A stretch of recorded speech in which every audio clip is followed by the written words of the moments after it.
It's not news we've all been called to preach the good news.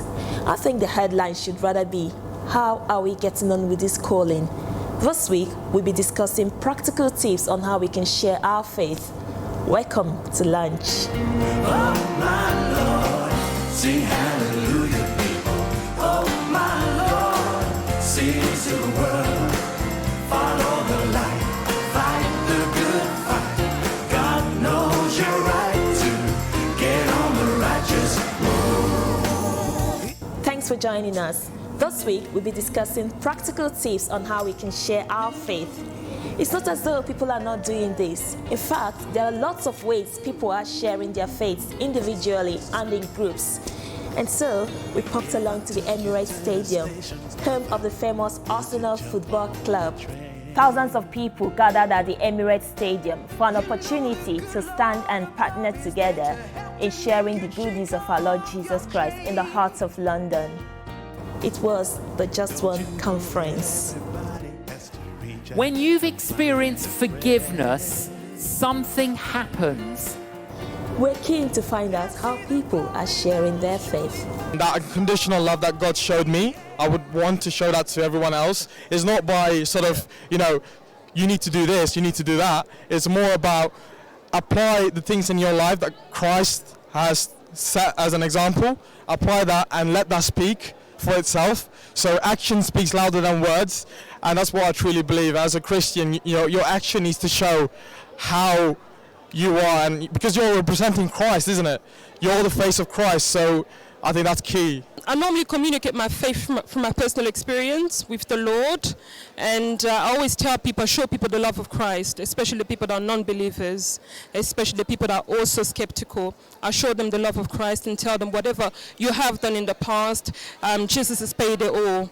So you have been forgiven, and the faith that I have through what I have experienced, I show them that this is what I've been through and Jesus took me out of it. So just believe in Him, give your life to Him. Witnessing to people, on either one-to-one or from the church, with a group of believers as well. Well, you talk to them. You show them that you're real, you're authentic, and that what you say have integrity. I always think that it's very important to tell them your testimony, because that brings a lot of freedom and that brings a lot of salvation. So I would say tell them your story. Many a times we can say, the name Jesus, and many people do say Jesus' name, whether it be in vain or, of a significance. But I'd say use that name as a foothold to start saying, wow, you've said Jesus, okay, surely He must be on your mind. Is there something that you want to know about Him? And I'd probably say asking those important questions, because when we ask those questions, we already know what the answer might be, and we just want to hear their perspective. So I think being open. The best way to go about it is to take a step of faith. Pray about it. Do something you couldn't do. When you go to work or you go to school, that person you've been thinking of sharing a testimony with, share it with them. Because people these days want to see things before they believe. If you have a testimony to share it, and that testimony will bring them closer to God, and you'll win a soul for God. One tip is making sure that you are led by the Spirit of God. A lot of times I feel like we just get up and, say, oh, let me go and speak to this person. Ask God, what do you want me to say to this person? And we should step out in boldness and do that. And also live what we're saying, because a lot of times if we're not living it, it's hard for us to proclaim it and speak it. Keep it simple. I mean, today's event really taught me that we don't have to overcomplicate things with a message. Just keep it simple. Make it easy for people to understand. People who don't know God, or perhaps trying to find God. Yeah, just keep it simple. It's about loving people rather than hitting them over the head with a Bible. Read the Bible, pray, and thanksgiving. Always give thanks for everything. Everything good that happens in life, just give thanks and pray. So the more time we spend with God in our quiet times, in our secret places, the more we'll start to reflect Him publicly without even knowing, and we'll be more intentional about the things we do for God. I do it on the street, on the bus, even when I've been embarrassed about, some people say, leave me alone. There are lots of people out there who just don't believe, they've lost hope. And for you, if you go out there and just give them hope, just let them know that there is hope. And especially the young people, because I believe a lot of the challenges that's happening is that they've lost hope. Today we've got Pastor Stephen Brindley from Crossways Community Church in Dartford. Hello, Pastor Stephen. Hello, Nonya. It's a blessing to be here. Thank you so much for stopping for lunch. Thank you for having us. It's an honour. It's an honour. Praise God. Pastor Steve, you've been bringing believers into the kingdom. I'm quite interested in finding out how you do that. How we do it. It's different in every context, but I think for us and how we do it is we try and be relevant to the world. As well as without contradicting what the scripture tells us to do, and so be in the world but not of it. And so I think we have to say relevant. You have to attract the younger people, the younger generation, and just even using social media platforms and YouTube and all those kind of stuff, Facebook, Twitter, and try and use that to your church's advantage. Because that's how people communicate now. They can spend a few hours a day on their devices, on their phones, but we want to try and still keep people, if they can spend a few hours, we want to get them a few minutes spending time with God. So we try and be relevant with outreaches and community projects and stuff like that, and actually get into the community, because I think sometimes that's missing. You've got to have an equal balance all round. So yeah, that's kind of how we do it. We do a lot of ours through community outreach and stuff like that. We do. I think I quite like that word, relevance. So we're trying to reach out to this younger generation. How can we be more relevant to them?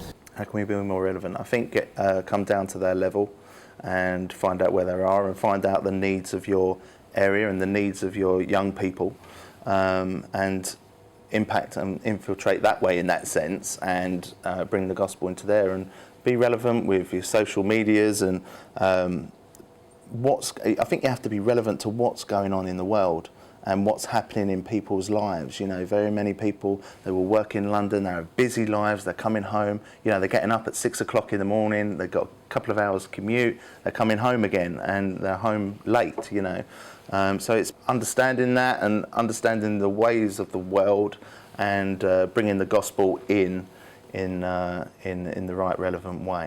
That reminds me of an encounter one day. Yeah. I was on evangelism, and then I met this young boy who said to me that Jesus couldn't be his friend. That if Jesus could be his friend, I should ask Jesus to send him a friend request on Facebook. That's brilliant. But that's the world we live in, that's their mentality. And with social media now, it's great. I think it takes over. It's very easy to spend hours on your phone and not any time with God. And before long, you find yourself, I'm not connecting with God. I feel distant from Him, and it's because we're spending all the time in what the world is giving us instead of what God can give us. And so I think it's time for us as a church and as the church corporately in the world, which I think that we're doing, is we're bringing people out and saying, hang on a second, we're getting brought down a way that God never intended us to, and it's time to wake up and step back a little bit and understand what is important in our lives. And we're here to be the light, so let's do it. We've got one mission, and that's to go and preach the gospel to all the world, and so that's what we need to do, despite the cost. So I quite like that, despite the cost. You do appreciate that it's becoming more and more difficult to communicate our faith. It is, yeah, definitely. And I think more now than ever, it's time for... I was preaching the other week and just saying that if you go on holiday in England or even across the world, and you go to a little country town maybe or whatever, what you'll notice in each town or city, there's one thing in the middle. And that one thing was a church or a cathedral. And now churches are known more for... Well, they can't afford to keep the buildings. They can't, the roof's always leaking. We're doing a jumble sale, all those kind of things. When really, at the time when these places were built, they were the shining cities on the hill, and they were the central place. And so something's got lost in the way because we was very, very in the lead of the country, and something's gone in that place. And I think it's time for the church to say, hang on, we have a message and God has a way and God is the only way. Yeah, I think it's time for us to really rise up and stand up and say, no, this is what we believe, this is the message of God, and impact lives and change lives. And do you think the church is well equipped to do this? I think we can always answer no, but we only need the Bible, and that's it. You know, that's all we need, and that's what we have. And we live in a country where, you know, we can get a copy really, really easily. You know, we can get multiple copies, you know, all sorts of different versions. And so sometimes we take that for granted. We don't necessarily need all the lights and everything else. We need the Bible, and we, you know, even if it's just a conversation at work, over lunchtime, whatever. If it's just that, and that's how God uses you, then brilliant. You know, if you're to be on the streets, then great, go on the streets. If whatever it is God's called you to do, but all we need is the Bible, and God can work through that through us. And so, yeah. I think we can always say we haven't got enough, but we don't need everything. Everything is great to have, don't get me wrong, you know, it makes it much more interesting and it highlights everything much better, but we only need the Bible. Do we have enough knowledge to deal with the arguments coming from the world? I think every answer that we need is in the Bible. I think it's, you know, I've never gone into a situation where I've not been able to reference the Bible and go, well, it just doesn't answer me. It might not answer it very clearly. It might be a bit vague, but we can always get an answer and a dependence on God through the Word. And I think you need to do your research. And there's nothing wrong with looking at, you know, other biblical beliefs and stuff and why they believe what they do, because that gives you a better inroad.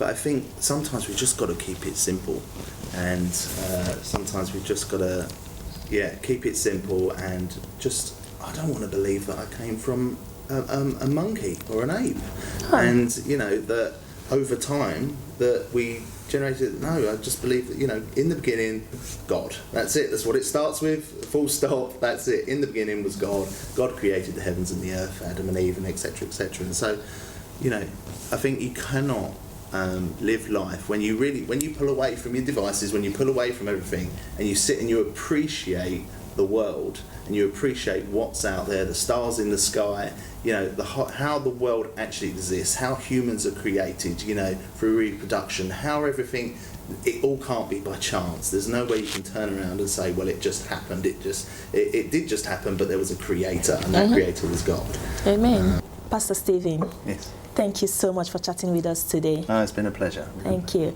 And thank you for watching. I hope you've been blessed. If so, why not like this video and share it? And also, don't forget to let us know what you think.